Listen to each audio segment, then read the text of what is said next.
Pykris, Part 2. So what's been on your mind? What do you want to talk about today? I wanted to talk about, fantasy worlds and music. Most progressive rock and heavy metal bands have fantasy element to their music and mythology that goes with it. So let's talk a little bit, before we get too deep into music, about your fantasy world. You said you wanted to touch on that a little bit. What do you want to share? Well, when my grandmother died about 20 years ago, her death led me on a path of delving into my fantasy world. That was the start of it. And then when I was in middle school, it sort of became more prominent. That was a big part of my life. I fell in love with a fictional character and created a whole fantasy based on it. Sailor Moon played a big part in my life. And what role did you play? Were you a hero? Were you active, passive? I've always kind of seen myself as a villain who became a hero.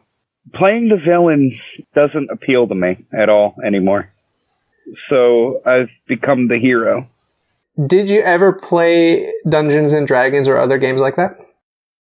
I wasn't really that into it, but I have played it occasionally. Are there other RPGs that you did get into? I played a lot of Final Fantasy. A lot of the songs from the Final Fantasy series are excellent. Music has played a big part in my fantasy. I'm always constantly finding new bands and songs that mean something to me. I love psychedelic rock. I was just looking around the internet one time and I found this band that I really like. Sadly, they weren't together a long time, but they released 3 albums. What was the name of the band? Person, P-U-R-S-O-N. They were trying to come up with a band name, and they named themselves after a demonic character. Okay, kind of like your Pykris. Mm-hmm. And how old were you when this Pykris character came into your life explicitly, that you knew him by name? It was actually recently, last year, the year before. I don't really remember. It's kind of a blur. And he's still with you? Mm-hmm. Is there a game plan in place for where this is going to take you? No, I'm just kind of feeling it out. It's a struggle between my real life and dealing with all of this that's been revealed to me. It's sort of thrust upon me, and I'm having a hard time dealing with it. But it'll be okay in the future, I think. You got to stay strong. You got to stay positive. Are you tempted to walk away from the whole fantasy world and just live in reality? No, I kind of want to maintain a balance between the two. Which way is the balance tipped right now? Real life. Okay. So you're frustrated because that's a little bit too boring and too oppressive?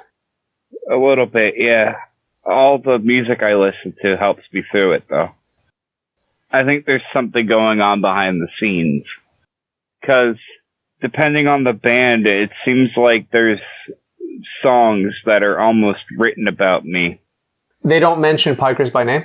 No, but there's too many to list. The funny thing is, my favorite song by the Rolling Stones is Sympathy for the Devil.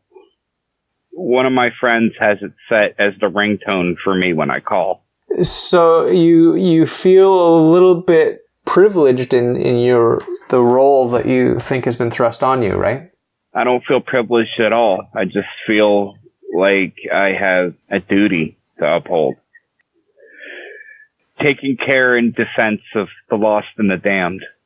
Interesting. Do you think you have family members that are damned? The only one I can think of is my dad's father. From what my mom tells me and kind of what my dad's implied, he wasn't a very nice man. There's an interesting lady that I've interviewed. She goes by the name Their Child. You may have heard her on my podcast. Yes, I have. She feels very firmly and strongly that Satan is not permanently damned, that he's just a troublemaker, but that he's eventually going to go home to be with God. And that this is from her perspective, of course. I don't buy into her worldview. Right. But she seems to feel very strongly that these people that are allegedly damned are not really permanently damned. Interestingly, it's the viewpoint of a lot of major world religions. All of the Eastern religions feel that everyone's going to go to heaven. Judaism believes that everyone ends up in heaven. Well, my other self has been on a quest for redemption for a long time. Okay. Have you seen the movie Dogma? I have. My one cousin actually happens to be an old friend of Kevin Smith's. If I'm not mistaken, Kevin Smith was raised in a Catholic home? Yes, he was. The reason I mentioned the movie Dogma is because I think, if I remember correctly, they're fallen angels that are trying to achieve redemption. And I think they do at the end. They do, to an extent. Well, one redeems himself, one doesn't. I found it as a very well done, tongue-in-cheek kind of wink and nod to Catholic dogma. Kind of like, oh, well, this is what I believe, but it does kind of sound ridiculous to some. Yeah. I think the person that played God in that movie was a Canadian, is that right? Yes, Alanis Morissette. Seems to be a lot of Canadian talent creeping their way into the U.S. Yeah, well, look, I was a fan of the show Kids in the Hall, because, in my opinion, I find Dave Foley to be funny as hell. Canada is like the U.S., but without all the BS. Without all the guns, too. Mm. Well, there's still guns in Canada, but not as many as the United States. Do you see people walking around with guns? Is that in your state? No, there's no concealed carry in my state. The only people they issue concealed carry permits to in New Jersey are police officers. That makes sense. Did you ever think about joining law enforcement? I did, as a kid. I wanted to be a cop really bad. I have a cousin by marriage who was a cop. And I've known a few local cops over the years. One was actually a family friend. Probably the best officer the town I live in had on the force. Just a really sweet person. Just a really, really super nice guy. Like, when my sister broke her ankle on a class trip when she was in high school, he was the one that, picked her up and got her to the hospital. So I have a great deal of respect for him. But he retired a few years back, and it sucks not seeing him anymore in uniform. Getting back to your fantasy world, you said you have two sort of confidants.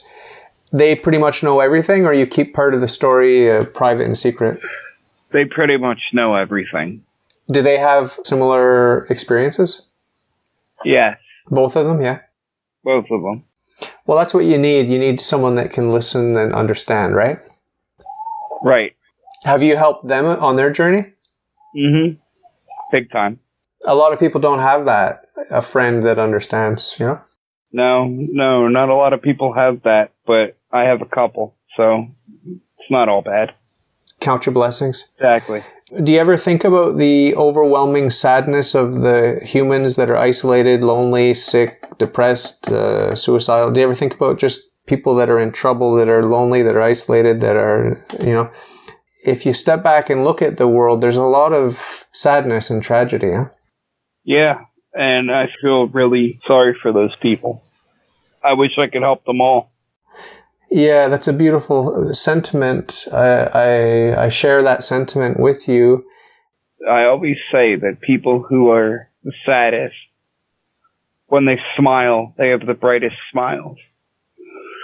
Because people like that, when they have a good day and things go good for them, because they're usually depressed all the time and whatever, and when they have a good day, it means so much more to them. I appreciate your kind heart and your love for your fellow man, and it's pretty rare today, actually. It is very rare nowadays. I mean, I have no reason not to love my fellow man. Where did you learn this? Just experience.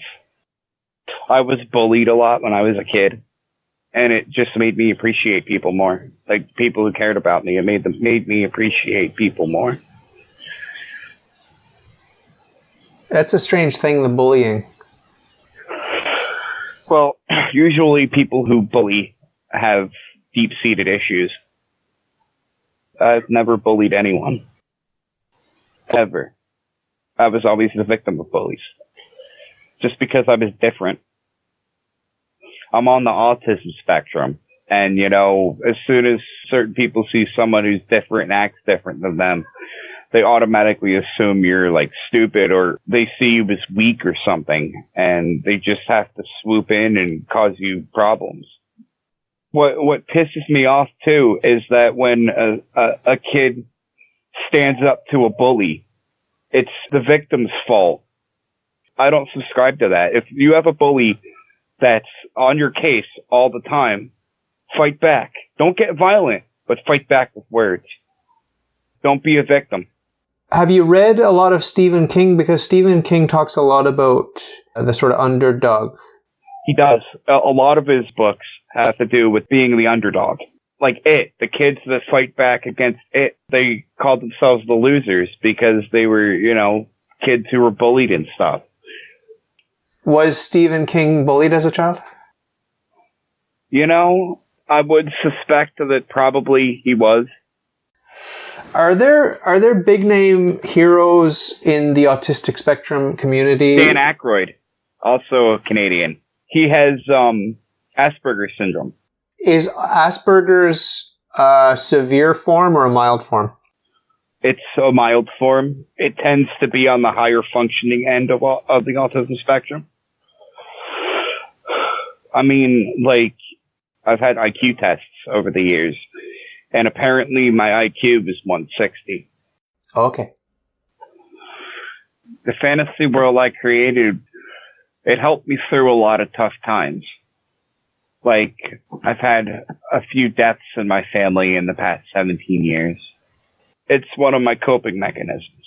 Was there a chance that you could go too deep into the fantasy world? Are you worried about that? I am worried about that, going too deep in, because I've been really deep into it, and it's kind of hard finding your way back out. Like, I always say that the reality we experience is only a very minuscule part of what's really going on.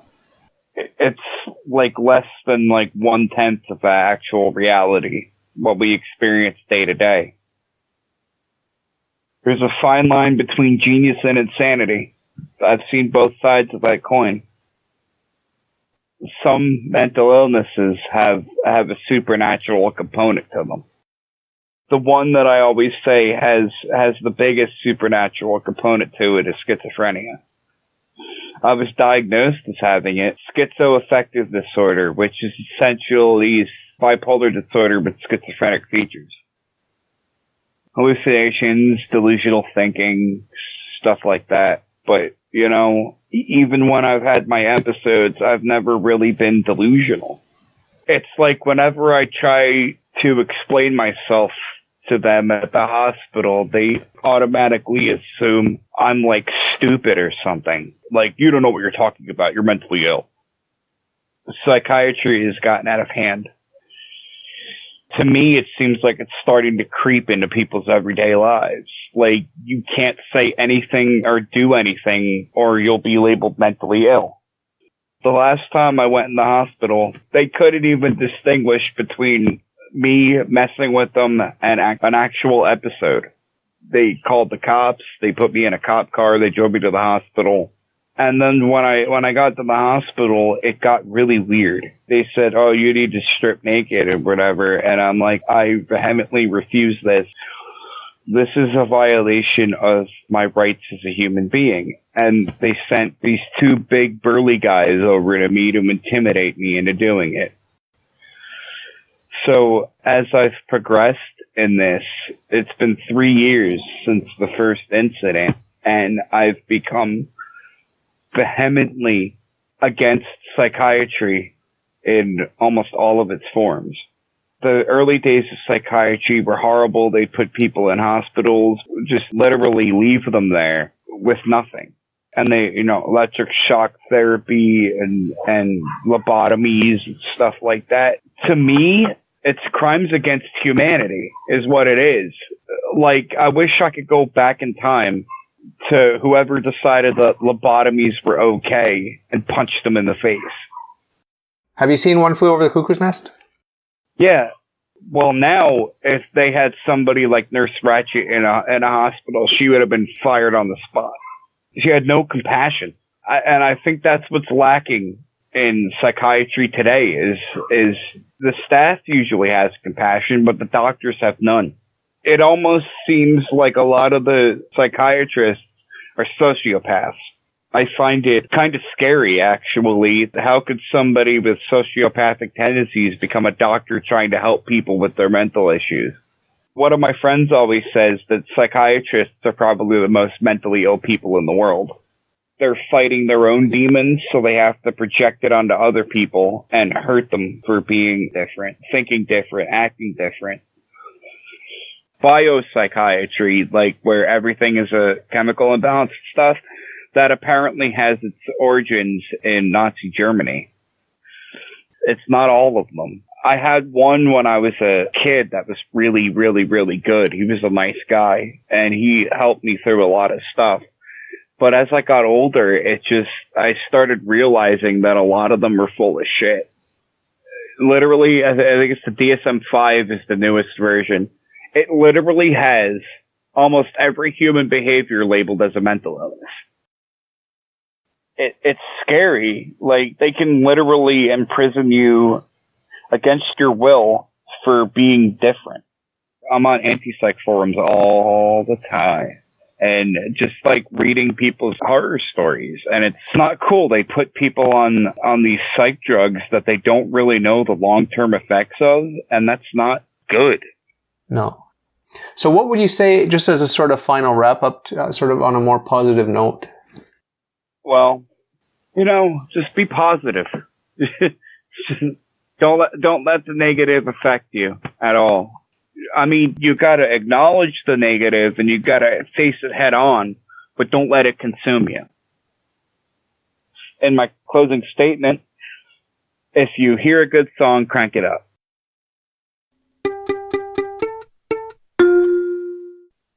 If you like your worldview, if you think it's swell, if you got some questions, ask me and I'll tell. All you got to do is ask. All you got to do is ask.